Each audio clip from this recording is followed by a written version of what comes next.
안녕하세요. 저를 식모로 쓰려 했던 건지 어머님의 음흉한 속내에 질려버려서 연을 끊은 30대 여성입니다. 지인의 소개로 만난 남편과는 사귄 지 1년 만에 번갯불에 콩 구워 먹듯 결혼했습니다. 남편과 제가 서로 좋아 죽을 만큼 푹 빠져 있었던 건 맞지만 이토록 빨리 부부의 연을 맺게 된 건 시댁의 영향이 컸어요. 사귄 지 얼마 지나지 않아서부터 남편이 시댁 식구들이 저를 궁금해한다며 인사만이라도 드리자고 하도 애걸복걸을 하더라고요. 매번 거절하기도 민망하고 그러던 어느 날이었습니다. 남편이 어머님이랑 제가 다니는 회사 앞에 와 있다며 같이 저녁 식사라도 하자고 그러더군요.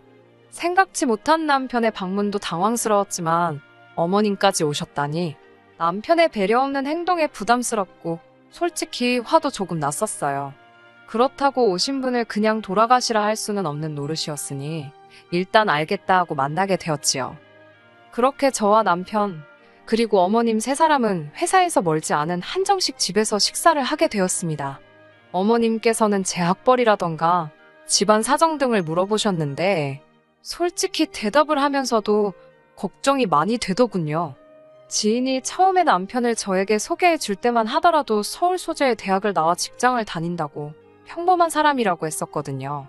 저는 그때만 해도 서울 소재의 대학이 한 손 안에 꼽을 법한 명문대를 뜻할 거라곤 예상하지 못했고 직장이 대기업일 거라고도 생각지 못한 채 그대로 소개팅에 나갔습니다. 남편에 대해서 보다 확실하게 알게 된 저는 혹시나 싶어 남편은 저에 대해 어떻게 들었냐 물었습니다. 그리고 역시나 제 예상대로 대학 나와서 직장 다닌다고 그렇게만 들었더라고요. 제가 서울에서 대학을 나온 건 맞지만 회사 규모나 이런 거 저런 걸로 따졌을 땐 남편 조건에 한참 미치지 못했기에 괜히 제가 거짓말을 한 것처럼 움츠러들더군요. 얼마 대화는 나눠보지 못했지만 남편에게 첫눈에 호감을 느꼈던 저로서는 아쉬움을 뒤로한 채 남편에게 솔직히 털어놓았어요. 서울 소재의 여대를 나와서 지금은 중소기업에 다니고 있다고요. 그런데 남편은 그 직장도 좋지 않냐며 오히려 자기를 낮추고 저를 띄워주는 식으로 대화를 이끌어 나갔습니다. 그리고는 자기는 제가 마음에 든다며 진지하게 만나보고 싶다고 하더군요. 아무튼 사정이 그렇다 보니 어머님께서 제 호구조사를 하실 땐 긴장이 될 수밖에 없었어요. 특히 어머님께서 먼저 아버님은 대학 교수셨고 당신도 교직에 있다는 말씀을 하셨을 땐 조금 난처하기까지 했네요. 굳이 직업적으로 시부모님과 비교하자면 저희 친정부모님은 평범하십니다. 두 분이서 작은 식당을 운영하고 계시거든요.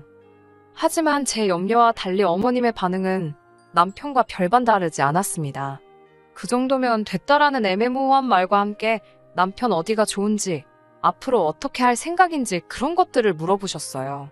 그러시곤 급기야 결혼 생각을 하고 있다면 둘 다 어린 것도 아닌데 시간은 끌어 뭐하냐며 얼른 날짜 잡고 그러라시대요. 사실 아주 가볍게 몇 번 결혼에 대해서 이야기를 해본 적이 있긴 했어요.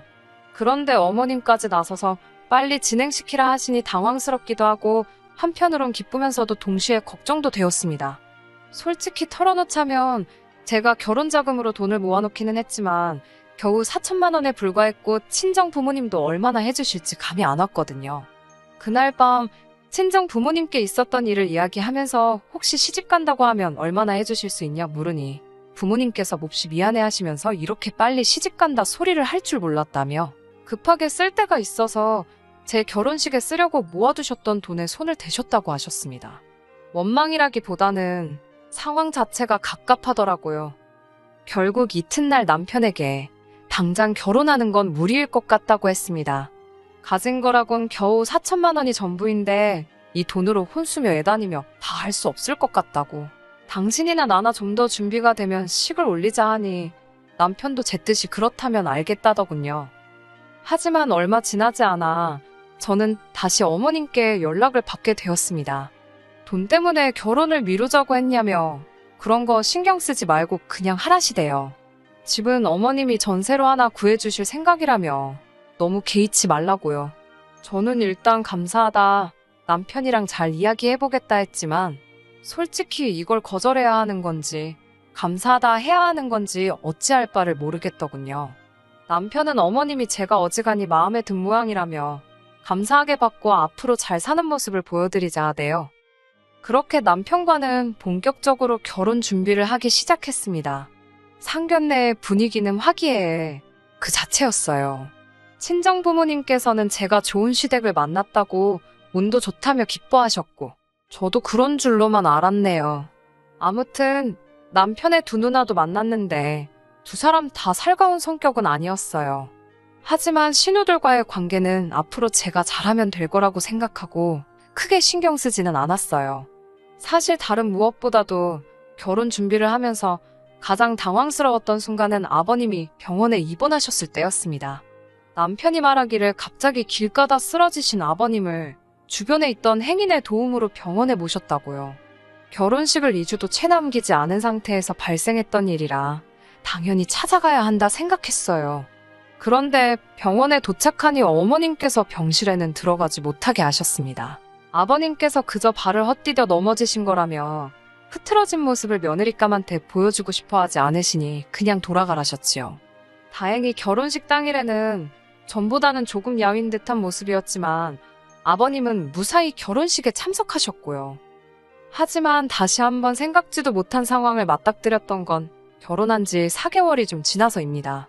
아버님께서 또 다시 쓰러지셨는데 이번엔 그 일이 집안에서 발생했기에 바로 어머님이 119를 불러 아버님을 응급실로 모셨다더군요. 그리고 저는 충격적인 소식을 듣게 되었습니다. 아버님 병실에 가져다 놓을 화병에 물을 채우기 위해 잠시 자리를 비웠다가 돌아오는데 병실 밖으로 어머님과 신우 둘의 대화 소리가 들리더군요. 엿들을 생각은 없었는데 세 사람이 얼마나 조용하게 쑥덕거리던지 비밀 이야기를 한다는 게 불보듯 뻔한 일이었어요. 평소라면 저도 나름대로 제가 왔다는 기색을 냈을 텐데 어쩐지 그날만큼은 그런 생각보다는 무슨 이야기인지 엿듣고 싶더라고요. 세 사람은 아버님의 병에 대해서 이야기를 나누고 있었습니다. 제가 여기다 병명이라도 적으면 바로 누군지 알아보는 사람이 있을 것 같아서 구체적으로 적을 순 없지만 아버님은 타고날 때부터 어떤 질환을 가지고 계셨던 모양입니다. 그리고 그 병은 아들인 제 남편에게도 유전이 되는 거였고요. 너무 놀란 제가 복도 안쪽에 몸을 숨기고 핸드폰에 아버님의 병명으로 의심가는 것들을 찾아보기 시작했습니다. 찾아보니 다행히 아버님이 당장 어떻게 되시는 병은 아니었고 이게 자식한테 꼭 되물림이 되는지는 아직 제대로 연구되지 않았다고 나오더군요.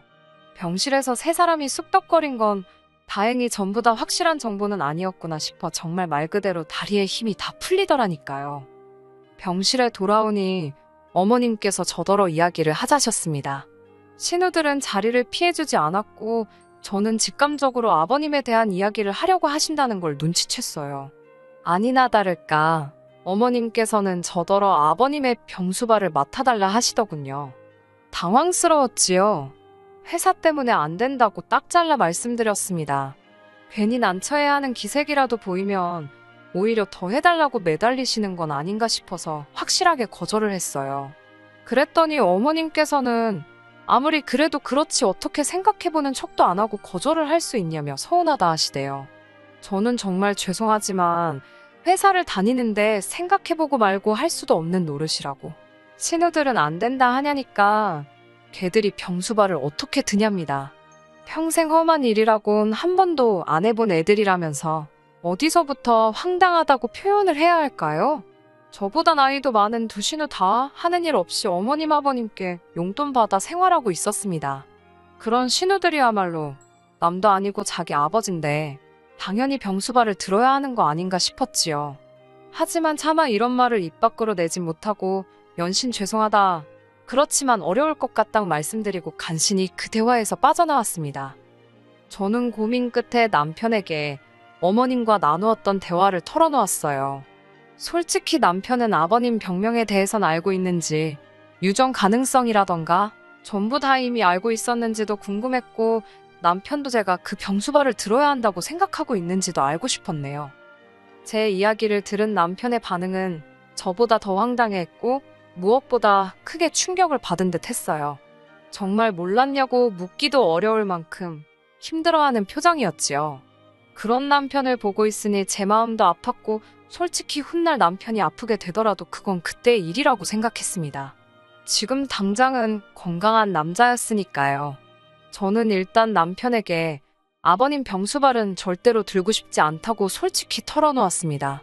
남편도 걱정하지 말라고 어머님 계시고 안 된다 하면 누나들도 있고 그리고 자기도 있는데 제가 할 이유가 뭐냐고요. 그리고 저를 옆에 앉혀놓고 남편은 어머님께 전화를 걸었습니다. 어머님더러 제가 아버님 병수발을 들지 않을 거라며 다시 한번 못을 박더라고요.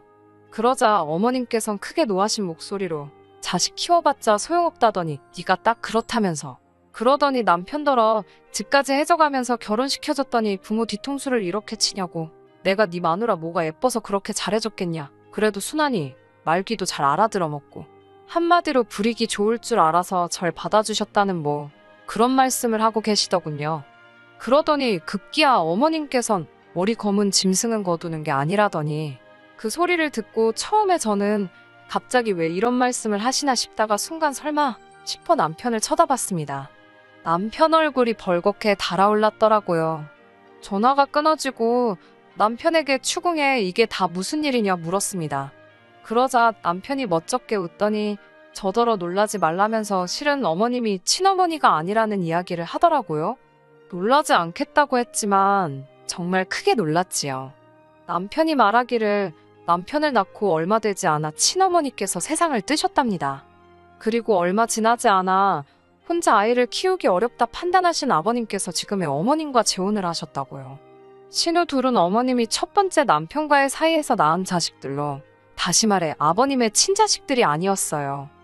아무리 친자식이 아니라고 해도 이제껏 같이 산 정이 있는데 남편 또한 저와 같은 생각을 하는 눈치였습니다. 게다가 남편 말로는 어머님께서 얼마나 남편과 아버님 사이를 이간질해댔는지 나중엔 누가 가르쳐 주지도 않았는데 남편 스스로 어머님에게 잘 보이려고 애를 많이 썼답니다. 아버님은 어차피 자기 편을 들어주진 않으시니 어머님하고라도 잘 지내야겠다 싶어서요. 그 이야기를 듣는데 어찌나 속상하던지. 아무튼 어머님께선 그 전화통화 이후로 걸핏하면 전화 남편에게 전화를 거신 뒤 염치가 없다, 뻔뻔하다며 막말을 쏟아내셨습니다. 심지어 하루는 저희 회사에 전화를 걸어 시애비도 몰라보는 며느리라고 당장 회사에서 내쫓으라는 막말을 하셨고요. 이때는 저도 도저히 참을 수가 없어서 명예훼손으로 고소해버릴까도 싶대요. 그나마 다행히 회사 내에서 평판이 좋았던 덕분에 다들 어머님의 말보다는 평소에 제가 보인 모습과 제가 하는 이야기를 믿어주었고 결국엔 남편 입장도 있고 해서 이번이 마지막이다 생각하고 꾹 참았지만요. 한편 어머님의 도를 지나친 억지로 지친 저와 남편은 상해 끝에 어머님이 사주신 집에서 나왔습니다. 어차피 어머님 이름으로 계약된 전셋집이었으니 그냥 비워두고 나와서 저희 둘이 오피스텔로 들어갔어요. 남편이나 전화 버는 건 적지 않았기에 당장에 월세 내며 사는 데는 무리가 없었거든요. 그러자 어머님께서 자세를 바꾸셨습니다. 윽박 지르고 화를 내시던 어머님께서 당신이 언제 그랬냐는 듯이 불쌍한 척을 하시더라니까요. 견디다 못한 제가 간병인을 부르시면 어떠냐 하니 멀쩡한 며느리가 있는데 못하러 생판 남한테 아버님을 맡기냐며 저더러 그런 소리 하는 게 아니랍니다. 정작 아버님한테 진짜 관심이 없는 건 신우들이었는데 저만 아주 못된 사람이 되어가고 있었지요. 그러던 어느 날 어머님이 연락도 없이 저희 집에 찾아오셨습니다. 남편도 저도 집에 있었는데 어머님은 남편도 있을 거라곤 예상치 못한 눈치였어요.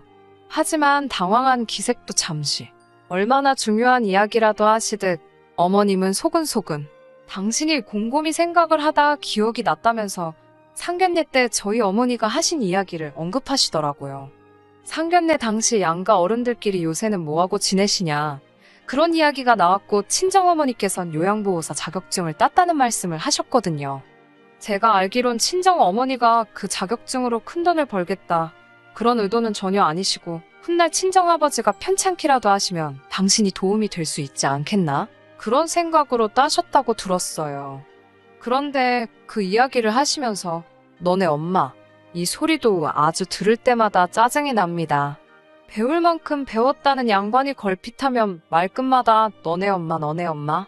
그날은 저도 너무 짜증이 나서 너네 엄마라고 하지 마시라고 사돈이라고 하시라고 한마디 싸붙였네요. 그러자 어머님께선 저를 매섭게 노려보시더니 알겠다 하시는 말과는 달리 이후로 아예 호칭을 생략하고 말씀하시더군요. 아무튼 친정 어머니를 언급하시면서 당신이 저희 어머니를 고용하겠답니다. 저는 처음에 어이가 없어서 저희 어머니를 고용하신다니 그게 무슨 소리냐 되물었고 어머님께서는 다시 한번 내가 니네 엄마 돈 주고 쓴다고 그러시는 거예요. 저는 됐다고 말도 안 되는 소리 하지 말라 했어요.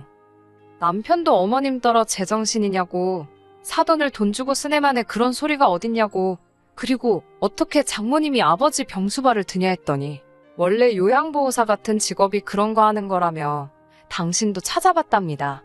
그러면서 원래 배운 거 없는 사람들이 남의 똥오줌 받아내며 돈 버는 거라고 그러시대요.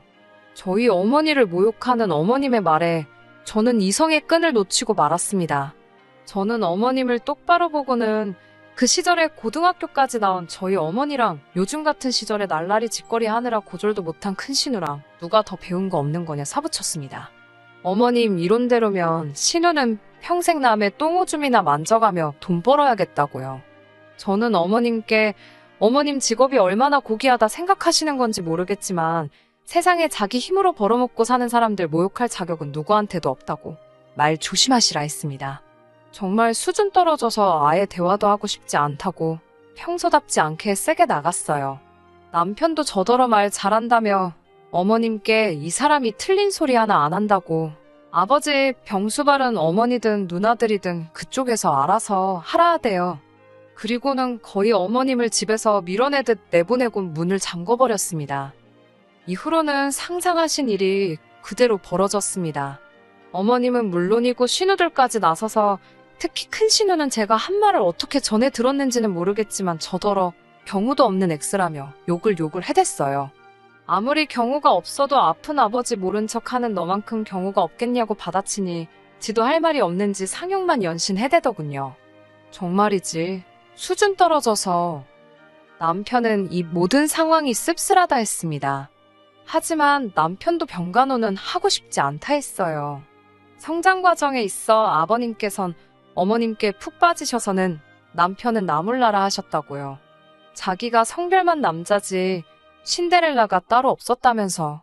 돌이켜 생각해보면 아버님이 어떤 증세를 보이기 시작하면서 어머님이 자기한테 친한 척 하시고 그러다 제 존재를 알고 결혼도 추진하신 것 같다고 생각할수록 너무 어이없고 분하답니다. 그래도 남편이 어머님 덕에 저랑 빨리 결혼했다며 평생을 통틀어 그거 하나 감사하다대요. 이후로 저희는 어머님과는 완전히 연락을 끊었습니다. 솔직히 어머님과 남편이 따로 연락을 주고받는지 저는 모릅니다.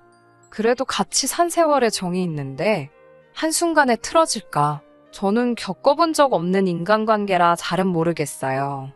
적어도 남편이 저에겐 아무 말도 없고 병수발에 대해서는 아예 입도 뻥긋하지 않으니 더 이상 캐묻지도 않으려고 하지도 않을 생각입니다. 남편이 그런 말은 하더라고요. 아버님이 저러다 돌아가셔도 자기는 절대 재산 포기 안 하고 자기 목숨 받아낼 거라고요. 이 말을 하던 남편은 악에 바친 것 같았는데 저는 남편이 어떤 결정을 내리든 그걸 지지해줄 생각입니다. 남편과 저는 이제 영원한 한 팀이니까요. 끝까지 들어주셔서 감사합니다. 오늘의 사연은 여기까지입니다. 구독과 좋아요, 알람 설정 부탁드리고 더 좋은 사연으로 다시 찾아뵙겠습니다. 감사합니다.